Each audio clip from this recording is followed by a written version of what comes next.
नमस्कार मंडळी. आजच्या कथेचे नाव आहे बुद्धीचा चमत्कार. एकदा एका राजाच्या दोन मंत्र्यांमध्ये वाद झाला. एक म्हणायचा की पैसा हा व्यवसायातून मिळतो, तर दुसरा म्हणायचा की पैसा व्यापारातून नाही तर बुद्धिमत्तेतून मिळवता येतो. आणि या मुद्द्यावरून त्यांच्यात अनेक दिवस वाद सुरू होता. आणि एके दिवशी आपापसात बाचाबाची झाली. त्यानंतर दोघांनाही दरबारात हजर राहावे लागले. राजाला त्यांच्या भांडणाचे कारण सांगितल्यावर राजाने व्यापारातून पैसा मिळवण्यावर विश्वास ठेवणाऱ्या मंत्र्याला बोलावून घेतले आणि सांगितले, तिजोरीतून पाहिजे तेवढे पैसे घ्या आणि त्याला द्या आणि सिद्ध करा आणि दाखवा की व्यवसायातून पैसा कमावला जातो. त्यानंतर दुसऱ्याची पाळी आली. राजाने विचारले, बुद्धिमत्तेने पैसा मिळवू शकतो यावर तुमचा विश्वास आहे का? मंत्र्याने उत्तर दिले, महाराज, जगात सर्व काही बुद्धिमत्तेने मिळवता येते आणि त्यासाठी व्यवसायाची गरज नाही. राजाने ठीक आहे असे सांगितले आणि त्याला काहीही न देता पगाराशिवाय त्याच्या तबेल्यातील घोड्याची काळजी घेण्याचे काम सोपवले.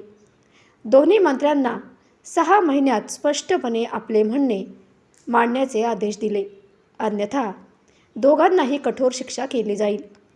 तिजोरीतून भरपूर पैसा मिळवणारा मंत्री शहरभर दुकाने उघडून अधिकाधिक पैसे कमवण्याची रात्रंदिवस चिंता करू लागला. तर दुसरा पैसा कसा कमवायचा या विचारात स्थिर बसला. आणि मग त्याला एक कल्पना सुचली. त्याला घोड्यांच्या शेणाचा वास येऊ लागला. राजाच्या तबेल्यात 700 घोडे होते आणि प्रत्येक घोड्यामागे एक स्वार नेमला होता. घोड्याच्या शेणाचा वास घेत असलेल्या मंत्र्याला पाहून तबेल्यातील कर्मचाऱ्यांमध्ये भरपूर भीती पसरली. एके दिवशी तबेला प्रमुखांनी विचारले, महाराज, तुम्हाला घोड्याच्या शेणाचा वास का येतो? मंत्री गंभीर झाले आणि म्हणाले, मला शोधायचे आहे की घोडे कमकुवत का होत आहेत. आता कळत आहे की तुम्ही लोक इतके गरीब आहात. तुम्ही घोड्यांचे धान्य स्वतः खाता आणि त्यांना फक्त घास मिळतो. ही गोष्ट राजाला सांगावी लागेल. हे ऐकून प्रमुखाचा जीव धोक्यात आला. विचार केला तर मंत्र्यांनीही राजाला सांगितले तर सर्वांना नोकरीतून काढून टाकले जाईल आणि कठोर शिक्षाही होईल. त्यामुळे त्याने सर्व स्वारांकडून पैसे गोळा केले आणि बरीच रक्कम मंत्र्यांना दिली आणि त्यांनी महाराजांशी या विषयावर चर्चा करू नये अशी प्रार्थना केली. आणि काही दिवसातच मंत्र्याने हजारो रुपये आणून राजासमोर ठेवले. मंत्र्याचा हा चमत्कार पाहून राजालाही आश्चर्य वाटले. राजाने आता मंत्र्याला तबेल्यातून काढून समुद्राच्या लाटा मोजण्यात गुंतवले.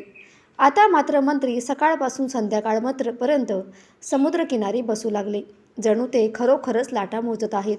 आणि एके दिवशी जहाजाच्या कप्तानाने मंत्री समुद्रकिनारी बसलेले पाहिले. त्यांनी मंत्र्याकडे येऊन तिथे बसण्याचे कारण विचारले.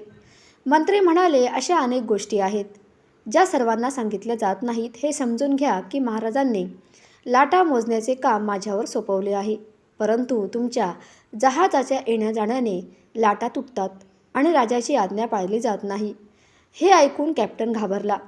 कुठेतरी मंत्री राजाकडे तक्रार करेल आणि मग संकट येईल असा विचार करून त्याने आपल्या खलाशांकडून पुष्कळ पैसा गोळा करून मंत्र्याच्या हवाली करून महाराजांना हे सांगू नकोस असे सांगितले.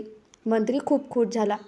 दुसऱ्या दिवशी भरपूर पैसे आणून त्यांच्यासमोर ठेवले. राजाला आश्चर्य वाटले आणि विचार करू लागला, आता काय करायचं?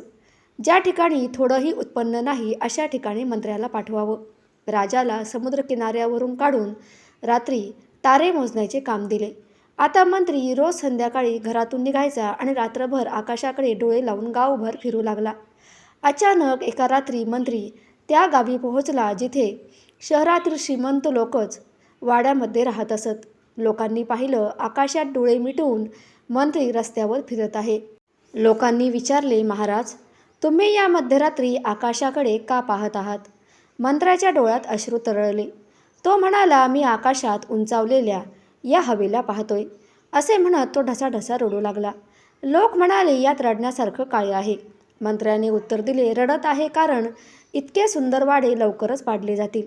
लोकांनी विचारले, असे का म्हणून वाडे पाडले जातील? त्यावर मंत्री म्हणाले, तरच राजाची आज्ञा पाळता येईल. नाही, हे होऊ शकत नाही. नगरातील लोक मंत्र्यासमोर हात जोडून म्हणाले, तुम्ही महाराजांना समजावून सांगा की असे होणार नाही. वाडे न पाडताही तारे मोजता येतीलच. हवेल्या तोडल्या तर आम्ही उद्ध्वस्त होऊ. आमच्याकडून हवे तेवढे पैसे घ्या, पण वाडे वाचवा. ठीक आहे, मी प्रयत्न करेन. यावेळी मंत्र्याने नगरमधील लोकांकडून मोठी रक्कम उकळवली आणि ती आणून राजासमोर ठेवली. मंत्र्याच्या या विलक्षण बुद्धिमत्तेने राजाचे डोळे उघडले. मंत्र्याने सत्य सांगितले. जगात सर्व काही बुद्धिमत्तेने साध्य होऊ शकते याची त्यांना खात्री पटली. 6 महिन्यातच मंत्र्यांनी आपली बाजू मांडली. यावर राजाला खूपच आनंद झाला आणि त्यानंतर राजाने त्याला आपल्या दरबाराचा मुख्यमंत्री बनवले. कथा आवडल्यास लाईक, शेअर, सबस्क्राईब अवश्य करा. धन्यवाद.